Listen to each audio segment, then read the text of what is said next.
दोस्तों, आज की कहानी भरोसे की कहानी है, खुद पर यकीन की कहानी है। एक छोटे बच्चे की कहानी है जो बहुत गरीब था और कम पढ़ा लिखा था, लेकिन उसे खुद पर भरोसा था। उसी भरोसे से वो तारीख में अपना नाम लिखवा गया। वो जापान के एक छोटे से गांव में रहता था। उसकी फैमिली बहुत गरीब थी। वो सब लोग एक छोटे से घर में रहते थे। गुर्बत की वजह से 9 साल की उम्र में उसने अपनी पढ़ाई छोड़ दी। अपनी फैमिली को सपोर्ट करने के लिए एक दुकान पर नौकरी शुरू कर दी। वो सुबह सवेरे उठकर दुकान पर पहुंच जाता, दुकान की सफाई करता और दुकान के कामों में मालिक का हाथ बटाता। कुछ साल ऐसे ही गुजर गए। फिर कुदरत ने एक रास्ता दिया। 15 साल की उम्र में उसे बिजली बनाने वाली कंपनी में जॉब मिल गई। वहाँ पर बल्ब और सॉकेट बनाने में दिलचस्पी पैदा हो गई। वो दिन में फैक्ट्री में काम करता और रात को मुख्तलिफ तजुर्बात करता। एक दिन वो अपनी मेहनत और दिलचस्पी की वजह से एक नया इम्प्रूव्ड इलेक्ट्रिक सॉकेट बनाने में कामयाब हो गया। वो अपनी कामयाबी पर बड़ा खुश था।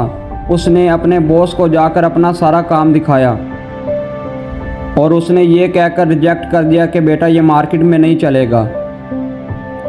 लेकिन उस लड़के को अपने काम पर बहुत भरोसा था। ये इलेक्ट्रिक सॉकेट मार्केट में ज़रूर चलेगा। उसने अपने दिमाग से सॉकेट बनाने का फ़ैसला किया।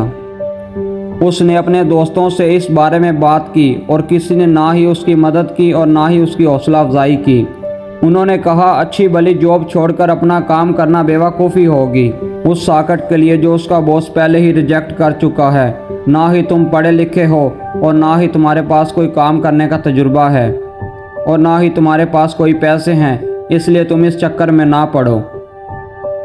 उस लड़के को खुद पर बहुत यकीन था। उसके अंदर हमेशा से ही ख्वाहिश थी कि वो अपना काम करे। वो जब 22 साल का हुआ तो उसने अपनी जॉब छोड़कर अपना काम शुरू करने का फ़ैसला कर लिया। ये उसकी ज़िंदगी का बहुत बड़ा फ़ैसला था। वो और उसकी बीवी और उसका छोटा भाई अपने घर में सॉकेट बनाते और उन्हें मुख्तलिफ दुकानों पर जाकर सेल करने की कोशिश करते, लेकिन किसी दुकानदार ने भी इनकी तैयार करदा सॉकेट में दिलचस्पी ना ली। कहीं से भी कोई ऑर्डर ना मिला। काम के आगाज़ पर ही इतनी नाकामियों ने उनकी हिम्मत तोड़ दी, लेकिन उन्होंने कोशिश जारी रखी। कई महीने ऐसे ही गुजर गए। ये उनके लिए बहुत ही मुश्किल वक्त था। खर्चा चलाने के लिए उन्होंने अपने घर का सामान बेचना शुरू कर दिया, लोगों से उधार मांगना शुरू कर दिया और कोशिश करता रहा। हर दिन वो अपने सॉकेट को बेचने के लिए कोशिश करता रहा, लेकिन हर दिन उसे नाकामी ही मिली। इन हालात में कई दफ़ा उसे सोच आई कि वो ये सब कुछ छोड़ दे और दोबारा नौकरी पर चला जाए, लेकिन उसका यकीन उसे कुछ देर कोशिश करने का हौसला देता रहा और वो फिर सुबह उठकर सड़कों पर निकल जाता है। दुकानों के चक्कर लगाता रहा कि शायद कोई ऑर्डर मिल जाए, लेकिन हर बार उसके नाकामी ही हिस्से में आई। एक वक्त ऐसा भी आया कि उसके घर में बेचने के लिए कोई चीज़ भी ना बची। दोस्त उसे कर्ज देने पर तैयार था। ऐसे हालात में उसने फैसला किया कि अपने ख्वाबों को भूल जाए और दोबारा नौकरी पर चला जाए। यही एक वक्त था जब एक मौजज़ा हुआ और उसको बहुत बड़ा ऑर्डर मिल गया। 1000 पीसेस का ऑर्डर मिल गया और इसके बाद इसने पीछे मुड़कर नहीं देखा। और उसकी एनुअल सेल 70 बिलियन है और उसकी कंपनी आज पूरी दुनिया में फैली हुई है। और ये सारा कुछ उस आदमी ने कर दिखाया जो कुछ ज़्यादा पढ़ा लिखा नहीं था और ना ही उसके पास कुछ पैसे थे और ना ही उसके पास कोई सपोर्ट थी। उसके पास सिर्फ और सिर्फ एक चीज़ थी और वो था उसकी अपनी ज़ात पर एतमाद, कुछ कर दिखाने की लगन। जो कंपनी उसने अपने छोटे से घर में शुरू की थी, अब वही कंपनी पूरी दुनिया में फैल चुकी है। उसका नाम पैनासोनिक है। दोस्तों, ये कहानी हमें बताती है कि यकीन में कितनी ताकत है।